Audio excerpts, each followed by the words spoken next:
I was dying in a hospital bed while my parents chose my sister's dog over my life. The doctors called them with 3 words that should terrify any parent. Tonight might be her last. But they had more important plans. What they said next would haunt me forever, and what I did a week later would haunt them. Sometimes the people who should love you most are the ones who destroy you completely, but I learned that the most powerful revenge is simply disappearing from their lives forever. My name is Rebecca Martinez, and for 30 years I believed I was living the American dream. Dad worked as an accountant at a small firm downtown, Mom was a nurse at the local clinic, and we had this picture-perfect 2-story house with white picket fences that screamed normal family. From the outside, we looked like something straight out of a Norman Rockwell painting. But pictures lie, and so do families. I was the older daughter, the responsible one, the one who never caused trouble. While other kids my age were out partying and making mistakes, I was working 2 jobs to help with the family finances. Dad's accounting job didn't pay much, and Mom's nursing salary barely covered the basics. So there I was, 19 years old, working at a coffee shop in the morning and cleaning offices at night, handing over most of my paycheck to keep our perfect little house from falling apart. Then there was Stephanie, my younger sister by 5 years. Stephanie was the princess, the golden child, the one who could do no wrong. When she turned 16, instead of getting a job like I did, she got a golden retriever puppy named Max. Not just any puppy, a purebred golden retriever that cost more than I made in 2 months. But somehow, the family budget stretched for Max's premium food, his vet bills, his toys, his grooming appointments, everything a spoiled dog could possibly need. The warning signs were always there, subtle at first. Family dinners where they'd discuss Stephanie's college plans while I was expected to serve and clean up. Birthday parties where I was the photographer, never the celebrated one. Christmas mornings where my gifts came from the clearance section while Stephanie unwrapped the latest iPhone or designer clothes. When I pointed this out, Mom would give me that practiced smile and say, "Rebecca, you're so mature for your age. We know you understand that families have to make sacrifices." Sacrifices. That word became the soundtrack of my life. When I wanted to go to college, it was, "We need your income right now, honey. Maybe next year." When I asked why I always had to work weekends while Stephanie got to hang out with friends, it was, "She's still young. You're already so responsible." When I mentioned feeling left out of family activities, Dad would pat my shoulder and say, "You're the strong one, Rebecca. We depend on you." I was 25 when I first started getting the headaches. Sharp, piercing pain that would hit me during my morning shift at the coffee shop. I'd mentioned it to Mom. After all, she was a nurse. She barely looked up from her magazine. "You're probably just stressed from work. Try getting more sleep." But how could I get more sleep when I was working 60 hours a week to keep their perfect life intact? The headaches got worse. Sometimes I'd feel dizzy while mopping floors at the office building, having to grip the wall to keep from falling. I started keeping a bottle of Tylenol in my purse, then Advil, then both. Nothing helped. When I brought it up again, this time Dad joined the conversation. "Maybe you should cut back on the coffee. You work at a coffee shop, you probably drink too much caffeine." They had an explanation for everything, and none of those explanations involved them caring enough to take me to a doctor. Meanwhile, when Max had an upset stomach from eating too many treats, they rushed him to the emergency vet at 2 in the morning. The bill was $300. When Stephanie got a minor cut on her finger from craft scissors, Mom took the day off work to stay home with her. But when I was practically passing out from exhaustion and pain, I was being dramatic. I was 28 when I finally realized I was living as a ghost in my own family. It hit me during Stephanie's college graduation party. I'd worked double shifts for 2 weeks to help pay for the celebration, spent my entire Saturday decorating the backyard, and cooked for 30 people.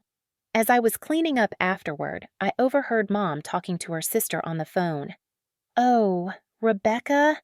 She's doing fine. You know how she is, always busy with work. She couldn't make it to the party today." I was standing 10 feet away, holding a trash bag full of plates I'd been clearing. I'd been there all day. I'd organized the entire thing, but in Mom's version of reality, I simply didn't exist unless they needed something from me. That's when the pattern became crystal clear. I wasn't their daughter. I was their employee, a live-in maid who happened to share their DNA. Every conversation was about what I could do for them, never about how I was doing. Every family photo somehow excluded me. Either I was behind the camera or just stepped away for a second. Every milestone they celebrated conveniently happened when I was working. The Martinez family had created a perfect system. They had their princess daughter Stephanie, who brought them joy and pride. They had their golden retriever Max, who brought them entertainment and social media content. And they had their worker daughter Rebecca, who brought them financial stability and free labor. Everyone had a role and everyone stayed in their lane. I started paying attention to how they talked about me to others.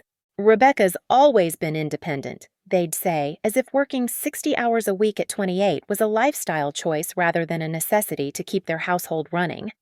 "She's just not a family person," they'd explain when I wasn't included in holiday photos. "You know, Rebecca, always focused on work," they'd tell relatives who asked why I never came to gatherings anymore. The gaslighting was surgical in its precision. They'd convinced not just themselves but our entire extended family that I was the distant one, the selfish one, the one who chose work over family, money over relationships. They'd rewritten the narrative so thoroughly that even I started to believe it sometimes. Maybe I was too focused on work. Maybe I was antisocial.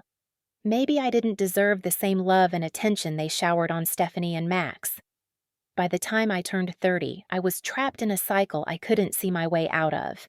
The family depended on my income. I was paying the mortgage, the utilities, the insurance, even Stephanie's student loans. But they treated me like an inconvenience, a necessary evil they had to tolerate to maintain their lifestyle. I was funding my own emotional abuse. The headaches had evolved into something more serious by then. Some days, I'd feel like the world was spinning even when I was sitting still. My vision would blur during important moments at work.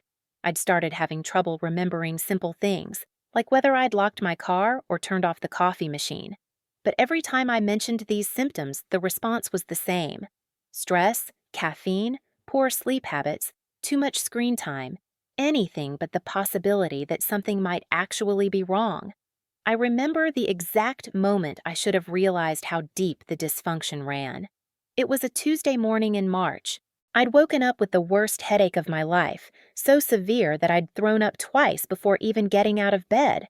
I called in sick to both jobs, something I never did, and asked Mom if she could drive me to urgent care. "Today?" she asked, not looking up from her crossword puzzle. "Stephanie's taking Max to his grooming appointment this afternoon."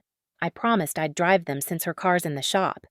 I sat there, holding my head in my hands, nauseous and dizzy, while my mother chose a dog's spa day over her daughter's health crisis. The grooming appointment could have been rescheduled.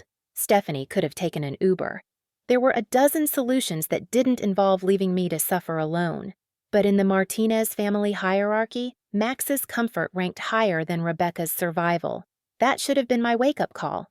That should have been the moment I packed my bags and left. But when you've been programmed since childhood to believe that your needs come last, that your pain doesn't matter, that your purpose is to serve others, you find ways to justify the unjustifiable. I told myself Mom was right. Stephanie did need the car more than I needed medical attention. I told myself I was being dramatic. I told myself that good daughters don't burden their families with their problems. So I took 3 Advil, called a ride share to urgent care, and paid for the visit with money I should have been saving for my own future. The doctor said it was probably a migraine and prescribed stronger painkillers. I never told my family about the visit, and they never asked how I was feeling. By the time I got home that evening, they were showing me pictures of Max's fresh grooming, laughing about how handsome he looked. The final breaking point came on a Thursday morning in October. I'd been feeling off for weeks, more tired than usual, more headaches, moments where I'd lose track of what I was doing mid-sentence. I was restocking cups at the coffee shop when the world suddenly tilted sideways. The last thing I remember was my co-worker Sarah screaming my name as everything went black. I collapsed behind the counter at 8:47 a.m. Sarah called 911 immediately. The paramedics arrived within 6 minutes. I was unconscious, not responding to their attempts to wake me up.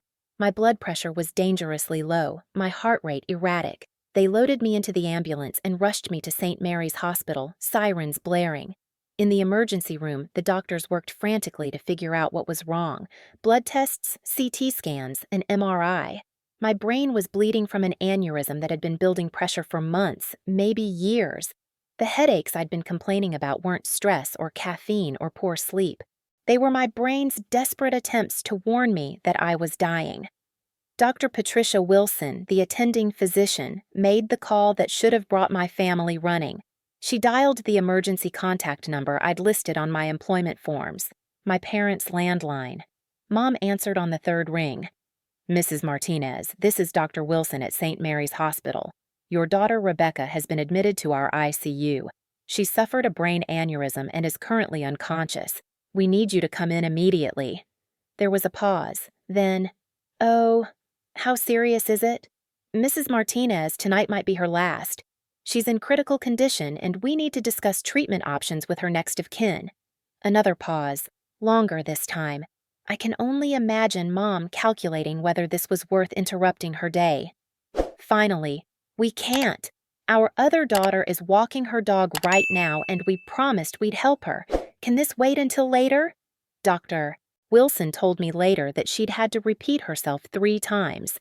A daughter was dying, tonight might be her last night on Earth, and the response was about a dog walk.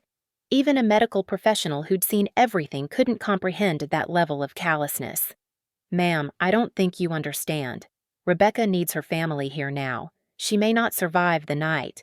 "Well, we'll try to come by tomorrow if we can. Is there anything we need to sign or anything?" That was it.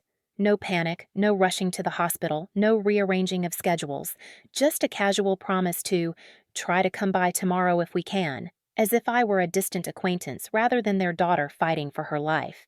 Dr. Wilson hung up the phone and stared at it for a full minute. She'd delivered devastating news to hundreds of families over the years, but she'd never encountered parents who responded to their child's potential death with such indifference. She made a note in my chart. "Family contacted. Unable to visit due to pet care obligations."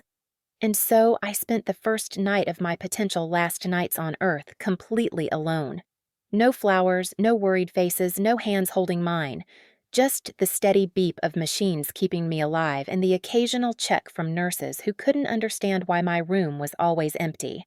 The aneurysm surgery took 6 hours. I survived, but barely. For 3 days afterward, I drifted in and out of consciousness, my brain swollen, my body fighting to heal itself. The nurses kept asking when my family would be visiting. I didn't have an answer. On day 4, when I was finally awake enough to understand what had happened, a nurse named Jennifer sat on the edge of my bed and held my hand. "Honey," she said gently, "is there someone else we can call? Grandparents? Cousins? A boyfriend?" I shook my head. The Martinez family was all I had, and the Martinez family had made their priorities clear. Stephanie's dog ranked higher than my life. Whatever this thing was, this biological connection we called family, it wasn't love. It never had been. That realization hit harder than the aneurysm. For 30 years, I'd been killing myself to earn love that was never available to me. I'd been trying to prove my worth to people who'd already decided I had none. I'd been investing everything I had into a relationship that existed only in my imagination. The nurses at St. Mary's showed me more compassion in a week than my own family had shown me in 3 decades.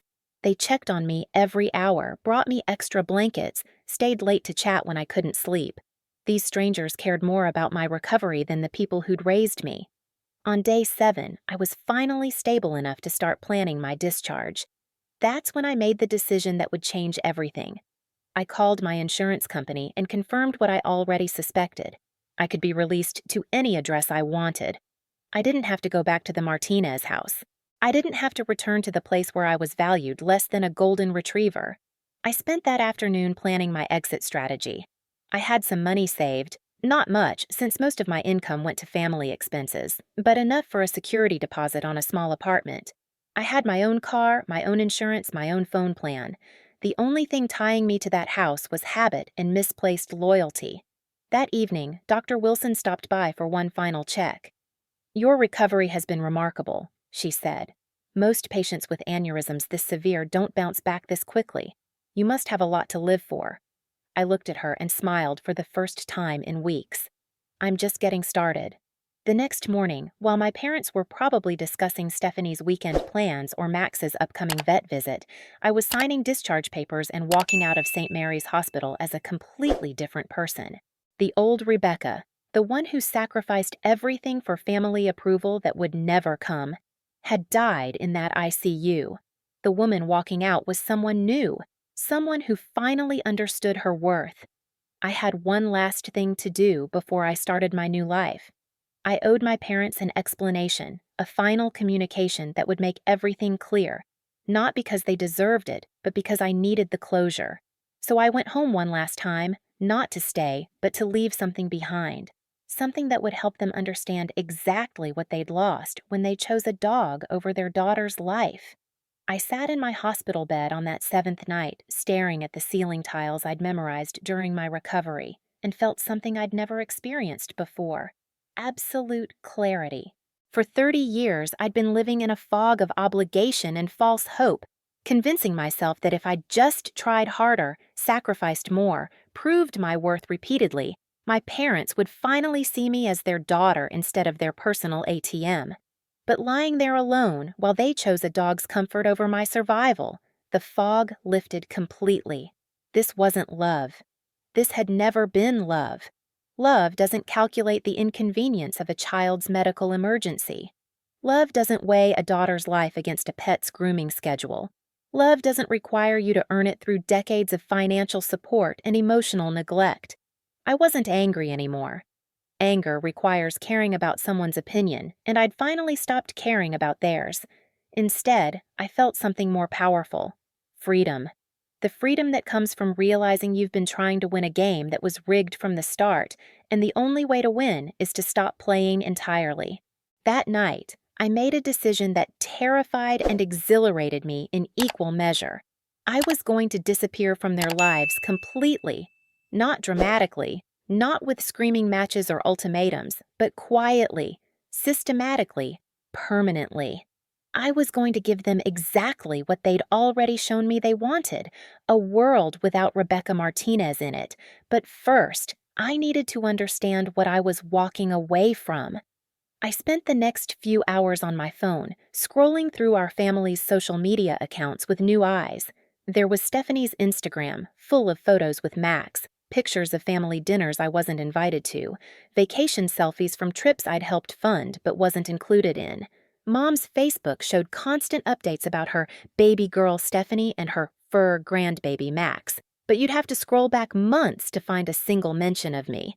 The evidence was overwhelming. I wasn't absent from their social media by accident. I was systematically erased. Every family narrative they'd constructed for public consumption featured the same cast: devoted parents, successful younger daughter, adorable dog. The older daughter who paid their bills and kept their lights on simply didn't exist in their story. I found my phone and started making calls. First, I called my insurance company to confirm that I could change my address immediately. Then I called a moving company that specialized in quick relocations. Next, I contacted the bank to understand exactly which accounts I had access to and which bills were automatically deducted from my checking account. What I discovered would have shocked me a week ago, but now it just felt like more confirmation of what I already knew. I was financially responsible for 70% of the Martinez household expenses: the mortgage, the utilities, the car insurance, even Stephanie's student loan payments, all coming directly from my accounts. For the past 5 years, I'd been essentially subsidizing their lifestyle while living like a broke college student myself. They'd structured their entire financial life around my income, but somehow convinced everyone, including me, that I was the one benefiting from the arrangement. The next morning, I called Dr. Wilson and asked for the contact information of the social worker who'd been assigned to my case. Maria Santos was a woman in her 50s who specialized in helping patients navigate family crises. When I explained my situation, she didn't seem surprised. "Unfortunately, Rebecca, what you're describing is more common than you might think. We see it especially with adult children who've become financial caretakers for their families. The dynamic becomes so normalized that everyone forgets it's completely unhealthy." She helped me understand that what I'd experienced had a name: parentification.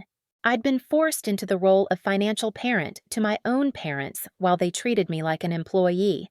The emotional neglect, the systematic exclusion from family activities, the dismissal of my health concerns, it all fit a pattern that therapists recognized and treated. The good news, Maria said, is that recognizing the pattern is the first step toward breaking it. You have the right to create boundaries, even if those boundaries mean going no contact with your family. No contact. I'd heard the term before, but never thought it applied to me. Normal families had problems and worked through them, right? But Maria explained that some family systems are so toxic that the only healthy choice is complete separation. She gave me the contact information for a therapist who specialized in estrangement and family trauma, and I made an appointment for the following week. Over the next 3 days, while I was still officially a patient at St. Mary's but feeling stronger each day, I developed my exit strategy. I found a small one-bedroom apartment across town. Nothing fancy, but it was mine.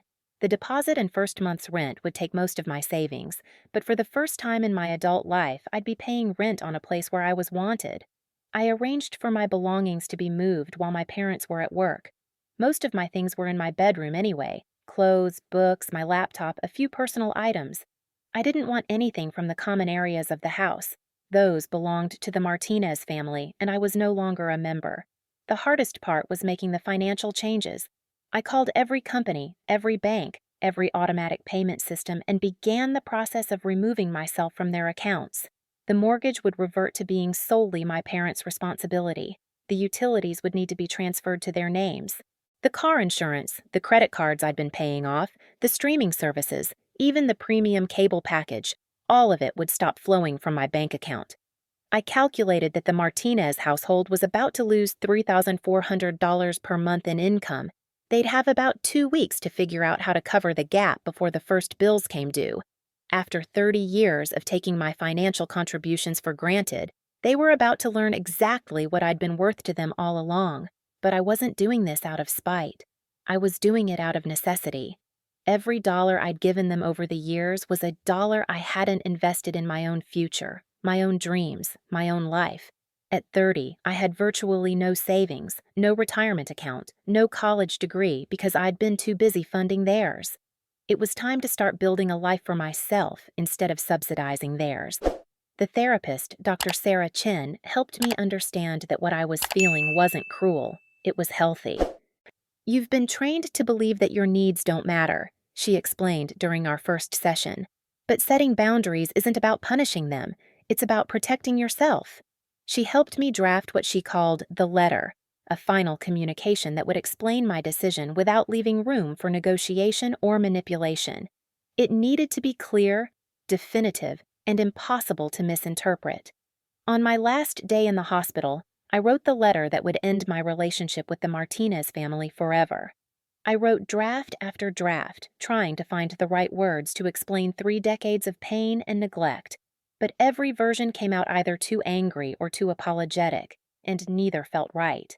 Finally, I realized that the letter wasn't really for them, it was for me. They would never understand or accept responsibility for what they'd done, but I needed to articulate it, to make it real, to create a formal ending to the relationship that had never really begun. The morning of my discharge, I finalized everything. The movers had already transferred my belongings to my new apartment. The financial accounts had been separated. The utilities were scheduled to be transferred. All that remained was delivering the letter and walking away forever. I chose Thursday afternoon for my final return to the Martinez house, timing it perfectly for when they'd be home, but not expecting me. I knew their schedules by heart. Dad would be home from work, Mom would be starting dinner, and Stephanie would be lounging somewhere with Max, probably posting Instagram stories about her perfect life. I pulled into the driveway of the house I'd helped pay for but never really belonged in and felt nothing. No nostalgia, no sadness, no regret. Just the calm satisfaction of someone completing a necessary task. The key still worked, of course. I was still officially living there as far as they knew. I walked through the front door and heard exactly what I expected, the sounds of a family that had never once wondered where I'd been for the past week. "Rebecca," Mom called from the kitchen, "you're home early. How was work?" I almost laughed. Work! She thought I'd been at work. It had been 8 days since I'd collapsed at the coffee shop, 8 days since they'd been told I might not survive, and she thought I was coming home from a normal day at the office. "Where's everyone else?" I asked, keeping my voice steady. "Dad's in his office. Stephanie's upstairs with Max." "Why?" "I need to talk to all of you. Can you get them?" Something in my tone must have registered because she actually looked at me for the first time in months. Really looked at me. I could see her noticing the hospital bracelet still around my wrist, the pallor of my skin, the weight I'd lost during my stay in the ICU. "Rebecca, are you okay? You look." "Just get Dad and Stephanie, please." 5 minutes later, we were all assembled in the living room that I'd helped furnish but never relaxed in. Dad sat in his recliner, still wearing his work clothes. Mom perched on the edge of the couch, looking confused and slightly annoyed at having her dinner preparations interrupted. Stephanie sprawled across the other end of the couch with Max's head in her lap, scrolling through her phone and clearly annoyed at being summoned. I stood in the center of the room, holding the letter that would change everything, and looked at each of them one final time. These people who shared my DNA but had never shared my dreams, my fears, my hopes, or my struggles. These strangers who had shaped my entire life while remaining fundamentally unknowable to me. 8 days ago, I collapsed at work, I began. I was rushed to the hospital with a brain aneurysm. I almost died. The silence that followed was deafening. Not shock, not concern, not the frantic questions you'd expect from people who loved you. Just silence. Finally, Dad cleared his throat. "Well, you seem fine now." Stephanie didn't even look up from her phone. I reached into my purse and pulled out the letter I'd written and rewritten dozens of times. Instead of handing it to them, I set it on the coffee table where they'd have to actively choose to read it. "This explains everything you need to know about my decision and what happens next. By the time you read this, I'll already be gone." Now I had their attention. Mom leaned forward, finally sensing that something significant was happening. Dad frowned, probably already calculating how this might affect his finances. Stephanie actually looked up from her phone, though more with curiosity than concern. "Gone where?" Mom asked. "Away from here. Away from this." I gestured around the room, encompassing not just the physical space, but everything it represented. "I'm done." "Done with what?" Dad's voice had an edge to it now, the tone he used when discussing budgets and expenses. "Done pretending this is a family. Done funding a lifestyle for people who value their dog more than their daughter. Done waiting for love that's never coming." The words hung in the air like smoke. I watched their faces, looking for any sign of recognition, any acknowledgement of what I was saying. Instead, I saw the same expressions they'd worn my entire life when I tried to express my feelings, mild annoyance at the inconvenience of having to deal with emotions. "Rebecca, you're being dramatic," Mom said, using the same dismissive tone she'd perfected over 3 decades. "We're family. Whatever's bothering you, we can work it out." I almost admired her ability to minimize and gaslight even in this moment. "Whatever's bothering you." As if 30 years of systematic neglect and financial exploitation was just a minor mood swing that could be resolved with a conversation. "Oh, the letter explains everything," I said again, "including the financial changes that take effect immediately." That got Dad's attention. "What financial changes?" "Read the letter." I turned to leave, but Stephanie's voice stopped me. "Wait, what's this about finances? Mom, what's she talking about?" For the first time in years, I looked directly at my younger sister. At 25, she was beautiful, confident, and completely oblivious to how her lifestyle was funded. She genuinely didn't understand what I was talking about because she'd never had to think about money. That was Rebecca's job. "Ask them," I said simply. "Ask them who pays for this house, who covers the utilities, who's been funding your student loans. Ask them what happens when that stops." I reached the front door before Dad's voice followed me. "Rebecca, don't be ridiculous. Come back here and let's discuss this like adults." I paused with my hand on the doorknob. 30 years of conditioning told me to turn around, to apologize, to explain myself further, to make this easier for them. But the woman who'd nearly died alone in a hospital bed wasn't interested in making anything easier for the people who'd abandoned her. "The letter," I said without turning around, "explains everything." And then I walked out of the Martinez house for the last time.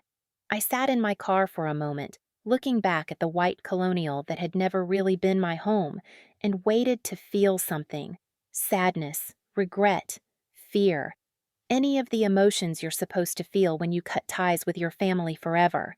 Instead, I felt the same lightness I'd experienced in the hospital, but magnified, like I'd been carrying an enormous weight my entire life and had finally set it down. My phone started ringing before I'd even reached the end of the street.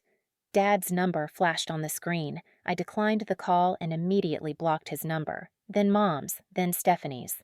One by one, I systematically cut off every avenue they could use to reach me.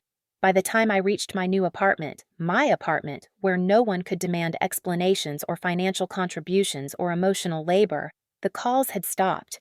They were probably reading the letter now, beginning to understand the magnitude of what had just happened.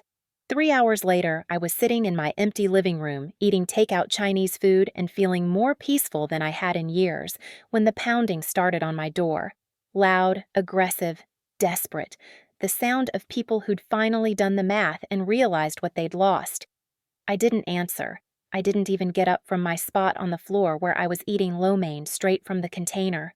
Through the thin walls of my apartment building, I could hear voices in the hallway. Familiar voices raised in anger and panic. "Rebecca, open this door. We need to talk. This is ridiculous. You can't just disappear. Think about what you're doing to this family." Family. Even now, even after everything, they were using that word like it meant something. Like biology created obligations that superseded basic human decency. The pounding continued for 20 minutes before my neighbor, an elderly man named Frank, apparently had enough. I heard his door open and his gravelly voice cut through their protests. "Whatever family drama you people are having, take it somewhere else. This is a quiet building, and you're disturbing everyone." "Sir, we just need to talk to our daughter." "Your daughter doesn't want to talk to you. That's pretty clear from the fact that she's not answering the door. Now move along before I call the police." The silence that followed was beautiful. After a few more minutes, I heard car doors slamming and an engine starting. They were gone, but I knew this wasn't over. People who'd spent 30 years taking advantage of someone don't give up easily when their source of income disappears. Over the next week, they tried everything: phone calls from numbers I didn't recognize, emails to accounts they shouldn't have had access to, even showing up at my former workplace to demand my new address. Each attempt was more desperate than the last, confirming what I'd always suspected. Their concern wasn't about me as a person, but about me as a resource.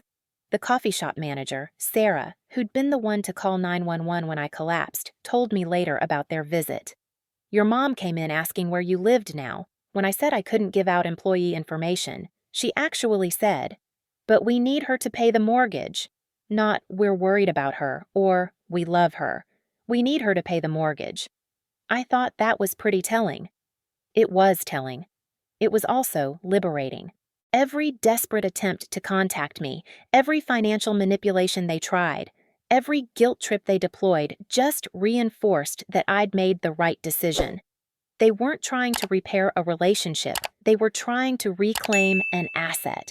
3 weeks after I'd left the letter on their coffee table, I got a text from a number I didn't recognize. When I opened it, I saw a photo that made me smile for the first time since my surgery. It was a screenshot of a "For Rent" sign in front of the Martinez house. Below the image was a message: "Thought you should know your family is moving. Stephanie asked me not to tell you, but I think what they did was fucked up. Jake," Stephanie's friend. I didn't know Jake well, but apparently he'd been paying more attention to the family dynamics than anyone realized. The Martinez family was losing their perfect house, their perfect image, their perfectly curated life. Without my income, they couldn't maintain the facade they'd built. Part of me wondered where they were going, what they'd do next, how they'd explain to their friends and neighbors why they were suddenly downsizing. But those thoughts felt distant, like wondering about characters in a movie I'd seen long ago. Their problems were no longer my problems. 6 months later, I was living a life I'd never thought possible. My apartment was small, but entirely mine. I'd gotten a new job at a marketing firm that actually valued my work and paid me what I was worth. For the first time in my adult life, I was saving money instead of just surviving paycheck to paycheck. More importantly, I'd started building the kind of relationships I'd always craved. My coworkers invited me to happy hours and actually cared about my opinions. My neighbor Frank had become an unlikely friend, checking on me when I'd been sick and sharing stories about his late wife over coffee. My therapist had helped me understand that family isn't just about blood, it's about people who choose to love and support you consistently. I was finally experiencing what healthy relationships felt like. People who remembered my birthday, who checked in when I mentioned having a rough day, who celebrated my successes without calculating how those successes could benefit them. It was everything the Martinez family had never been and never could be. The day I got the text about them moving was also the day I received a LinkedIn message that changed everything. A woman named Jennifer Chen had found my profile and wanted to connect. Her message was simple but powerful. I saw your story shared in a support group for family estrangement survivors. Thank you for showing me that it's possible to choose yourself. I just went no contact with my toxic family last week, and knowing I'm not alone makes all the difference. That message led to others. People who'd found strength in hearing about someone who'd walked away from family dysfunction and built a better life. People who needed to know that you could survive without your biological family's approval, that you could thrive when you stopped trying to earn love from people incapable of giving it. I started volunteering with a support group for adults who'd been estranged from their families. Every week, I sat in a circle with people who understood exactly what I'd been through, the guilt, the fear, the social pressure to reconcile with people who'd never apologized for their behavior. We shared strategies for dealing with flying monkeys, handling holidays alone, and building chosen families from scratch. The most common question I got was whether I regretted my decision. People expected me to express some sadness about losing my family, some hope for eventual reconciliation. Instead, I told them the truth. Leaving the Martinez family was the best thing I'd ever done for myself. I wasn't sad about missing people who'd never really seen me.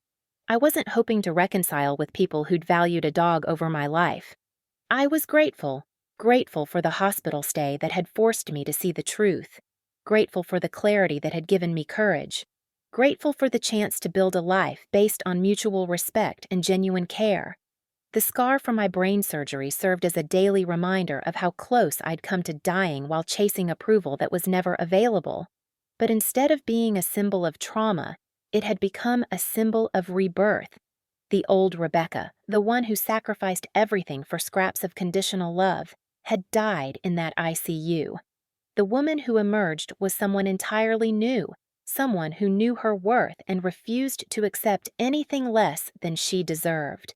And for the first time in my life, I was exactly where I belonged, surrounded by people who chose to love me in a life I'd built for myself, free from the toxic dynamics that had nearly killed me.